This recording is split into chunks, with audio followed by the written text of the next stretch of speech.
o que que a gente pode aprender com os 40 dias de Sim, Jesus no deserto? Porque ele esses... estava passando também uma. Sim, sim, sim. Na verdade, aquele jejum de Jesus foi a sua preparação para o seu ministério. Logo Ah, após ele ter feito o jejum, ele teve o seu primeiro duelo com Satanás. Então, vamos dizer assim, ele foi fazer o seu teste do messianato, né? Vamos ver, vamos agora enfrentar a sua primeira luta no seu ministério. E ele venceu primorosamente com a palavra de Deus, a tentação. Mas o que que o jejum nos ensina? Eu posso falar também um pouco dessa tentação, né? A tentação que Jesus sofreu, que ela é comum em nós. Primeiro grau da tentação. O diabo diz: se é filho de Deus, transforma essas pedras em pães e mata a sua fome. Se é o filho de Deus, a ideia é assim, já que você é o filho, você é o todo-poderoso, para que passar fome, rapaz? O que que era comer o pão? Uma necessidade física da natureza dele. Estava 40 dias sem comer. Primeira área onde nós somos tentados, Vilela. Vilela, satisfaz o desejo da sua carne. A ideia é assim, Vilela, para que ter só uma mulher? Tenha duas. Vilela, para que ter só dinheiro lícito? Tenha ilícito. Vilela, abuse, use.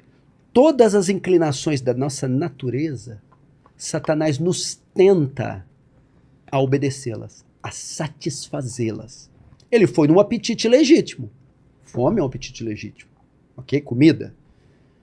A sexualidade é um apetite que nós temos. A comida é um apetite que nós temos. Mas ele nos faz satisfazê-la, ou nos tenta, de forma ilegítima. Segundo estágio da provação.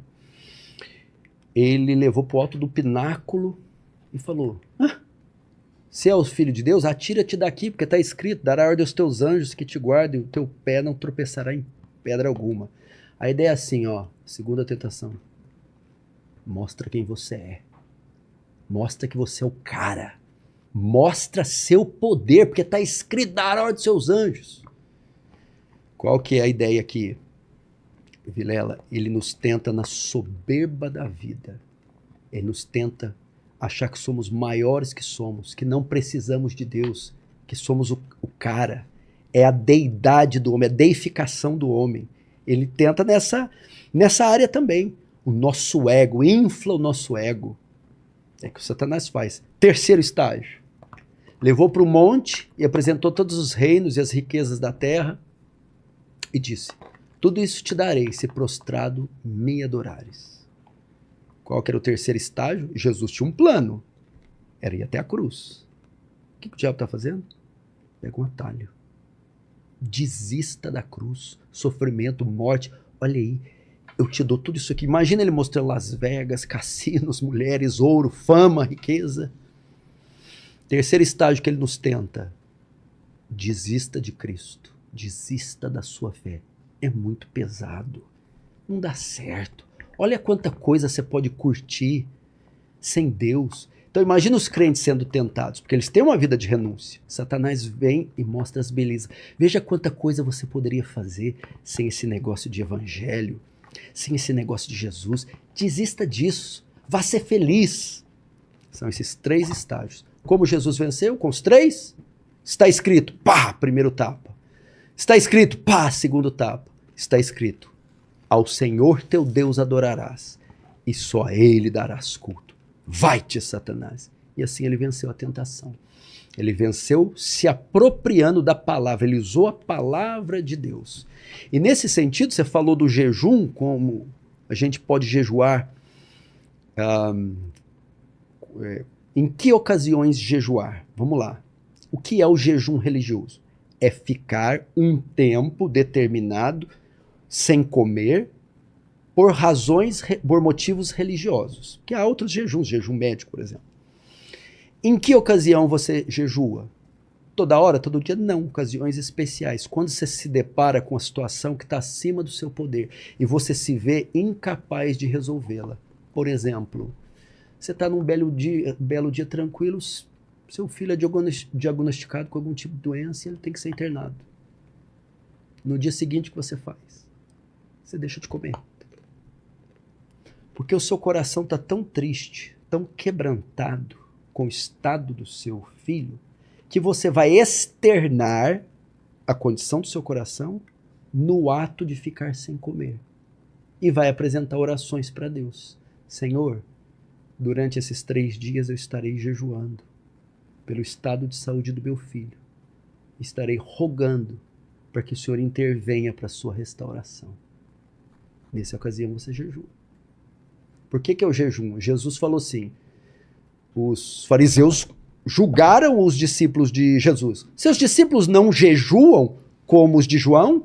Aí Jesus responde, pode os amigos do noivo jejuar enquanto ele está presente? Haverá dias que o noivo será tirado, então jejuarão. A ideia é assim, agora não tem por que jejuar, eu estou presente, o noivo. É motivo de alegria, estou aqui. Mas vai chegar o dia que eu serei tirado, motivo de tristeza, calamidade, colapso. Aí eles jejuarão. Então Jesus aqui dá o motivo. Situações difíceis, situações calamitosas, situações de quebrantamento. Às vezes você jejua pelo país, você chega a ver um caos que te angustia tanto. Senhor, tem misericórdia desse povo. Traz luz lá em Brasília. Às vezes você jejua por você mesmo, você cai no mesmo pecado 300 vezes. Senhor, eu não aguento isso aqui mais, me livra disso aqui. Você jejua. Às vezes você jejua porque você quer a salvação de um ente querido, ou que está perdido no caminho que você fala, esse menino vai terminar morto. Você jejua. E jejum acompanhado de oração. Porque se só ficar sem comer fosse sinônimo de poder, tem muito país aí que seria os mais poderosos do mundo, porque não tem comida lá. É. Entendeu? Então não é isso. É jejum, coração. Ou seja, o interno é demonstrado externamente no ato de ficar sem comer.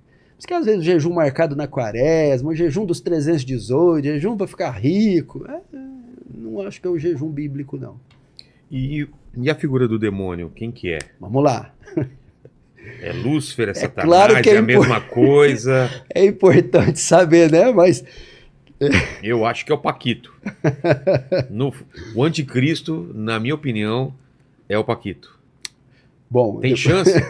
Você não falaria também, né? Exato. A voz até mudou. Opa. Nossa, velho. Senhor. Perdão aqui, baixou o Temer aqui em mim pronunciando. Caramba, velho. Vamos lá. Satanás, o diabo. Eita, demônio terrível.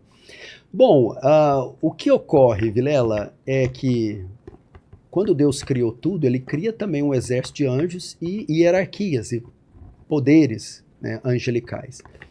Acontece que esse anjo, Satanás, esse querubim ungido, se rebela contra Deus e por causa de orgulho, de querer a posição de Deus, ele é banido dos céus. Agora aí vamos ver o poder dele, vamos começar aí. Ele leva consigo, diz Apocalipse, o dragão arrasta consigo uma terça das estrelas do céu, falando num terço dos anjos. Vamos imaginar que tinha 300 milhões de anjos, hipótese. 100 milhões ele levou com ele. Como ele conseguiu enganar seres que viam Deus, falavam com Deus e estavam no lugar perfeito? A persuasão desse cara não é pequena, não. O poder de engano, de influência não é pequeno, não. Conseguiu influenciar seres deste porte. Caem com ele. Essa queda transforma eles em demônios, passam a ser anjos caídos, ok? Que trabalham a serviço de Satanás. E qual é a principal função do diabo? Que é outra coisa interessante para nós sabermos. Muita gente entende diabo e faz batalha espiritual, é cada coisa que você ouve. É ato profético para expulsar demônio. Para expulsar demônio territorial, vamos ungir a cidade com óleo. Eu até me lembro em São Paulo, teve uma vez, alguém de alguma igreja pegou um helicóptero, saiu borrifando óleo sobre a cidade. Eu falei, gente, é inseticida. Demônio agora virou um escorpião. Não é essa a ideia. A principal obra do diabo, é engano. É engano. É mentira. Ele é o pai da mentira. João 8,44. Muitas dessas tentações da carne, vamos tentar aqui ali, a nossa própria natureza vai se ocupar. Sim, ele tenta e atua em todas essas esferas. Mas a principal obra é manter os homens cegos. O que Paulo fala? O Deus desse século cegou o entendimento dos incrédulos. Na segunda carta de Paulo aos Coríntios, ele fala assim, embora vivendo na carne, não militamos segundo a carne, porque as armas da nossa milícia não são carnais, mas poderosas em Deus para destruir fortalezas e todos os sofismas que se levantar contra nós. Vamos lá.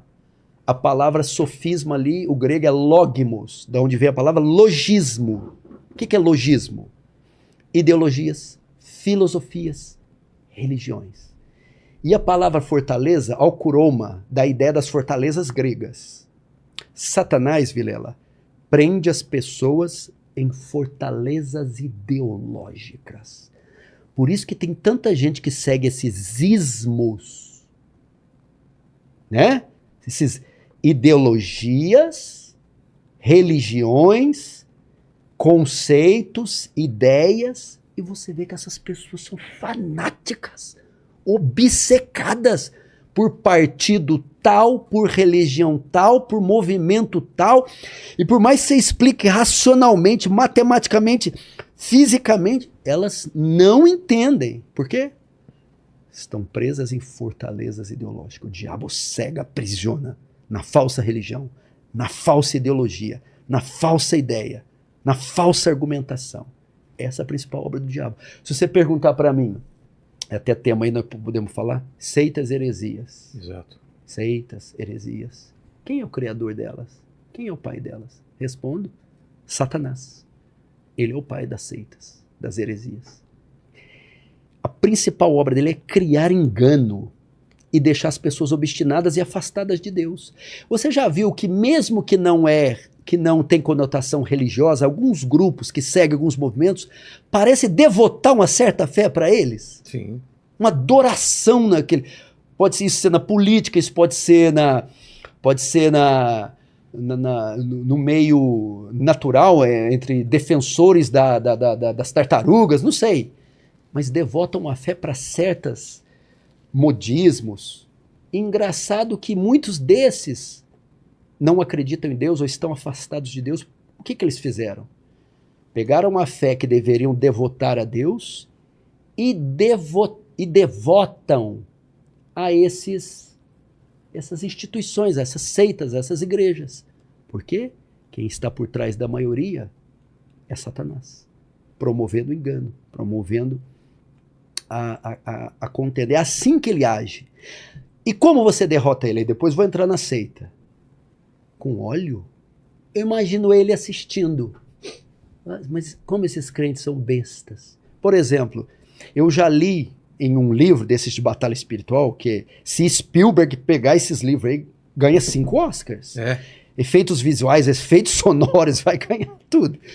Diz que, por exemplo, quando você vai em um hotel e se estiver uma imagem, um quadro religioso de alguma religião pagã, tem um demônio lá. Você tem que virar a imagem de costa, ungir ela, amarrar o demônio lá e dizer, fique aí. Nossa. Aí você está guardado. Diga qual história folclórica você já viu algo parecido. Eu nunca vi. Ridículo. Outros, nessa cidade aqui tem o demônio da corrupção. Ele está estabelecido, o trono dele está lá no Ibirapuera. Tem que reunir 20 irmãos, orar 20 vezes no Ibirapuera, declarando a queda dele. Quando ele cair, a corrupção de São Paulo vai sair. Esses são os métodos de enfrentar. Mapeamento espiritual, você tem que orar para mapear onde que ele atua e qual região. Essa é a ideia da batalha espiritual moderna. Tem hostes transitando por aqui e nós precisamos localizar elas. É dessa forma que eles combatem. Então, olhos, atos proféticos, dar voltas, declarar palavras ao ar. Eu declaro a queda. Voltas, 7 voltas igual Josué deu nas muralhas de Jericó. Não, isso não tem... Desculpa os irmãos que fazem isso, meus queridos irmãos. Isso não tem força nenhuma contra Satanás. Vamos lá. O que dá liberdade para Satanás agir em qualquer pessoa ou em qualquer região? É o pecado.